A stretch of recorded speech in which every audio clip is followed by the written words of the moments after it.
Cricket से जुड़ी तमाम खबरें, वर्ल्ड रिकॉर्ड, आईसीसी रैंकिंग और आने वाली सीरीज के शेड्यूल से बाखबर रहने के लिए सब्सक्राइब करें बी ऑफिशियल चैनल को और दबाएं बेल के बटन को ताकि आप हमारी लेटेस्ट वीडियो सबसे पहले देख सकें। शुक्रिया।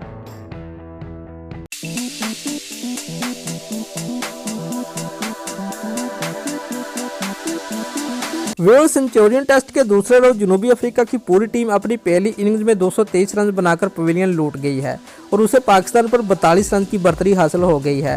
टेस्ट के दूसरे रोज बाउमा और डेल स्टेन ने इनिंग शुरू की। डेल स्टेन 23 रन बनाकर मोहम्मद आमिर का शिकार बन गए। बाउमा ने अपने टेस्ट करियर की 12वीं निसफ सेंचुरी मुकम्मल की, जिसके बाद वो 53 रन बनाकर शाहीन अफरीदी का शिकार बन गए।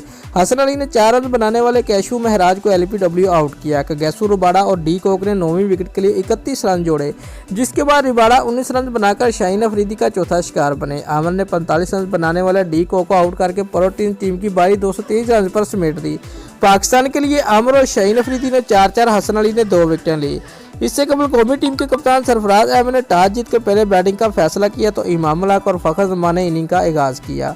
मैच के दूसरे ओवर की चौथी गेंद पर ही इमाम उल हक एलपीडब्ल्यू आउट होकर बगैर कोई रन बनाए पवेलियन लौट गए।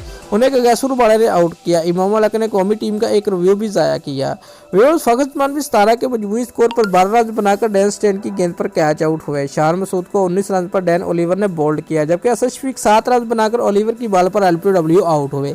अजहर अली और बाबर आजम ने कुछ मजामत की, जिसके बाद अजहर अली 36 रन बनाकर ओविलियर का तीसरा शिकार बने। उसी ओवर में कप्तान सरफराज अहमद 0 की खफत से 2-4 होकर पवेलियन लूटे। आमिर 1 रन बनाकर ओलिवर की 5वीं विकेट बने, जबकि यासिर शाह 4 रन बनाकर रबाड़ा की गेंद पर एलपीडब्ल्यू आउट हुए। बाबर आजम ने शानदार बल्लेबाजी का मुजाहरा करते हुए अपने टेस्ट कैरियर की 10वीं निसफ सेंचुरी भी मुकम्मल की और हसन अली के साथ मिलकर 10वीं विकेट के लिए 67 रन का इजाफा किया, जिसके बाद वो 71 रन बनाकर रबाड़ा की गेंद पर कैच आउट हुए। दोस्तों, अगर आपको हमारी ये वीडियो पसंद आई है तो लाइक और कमेंट लाजमी करें और हमारे चैनल को सब्सक्राइब करना मत भूलिए। शुक्रिया।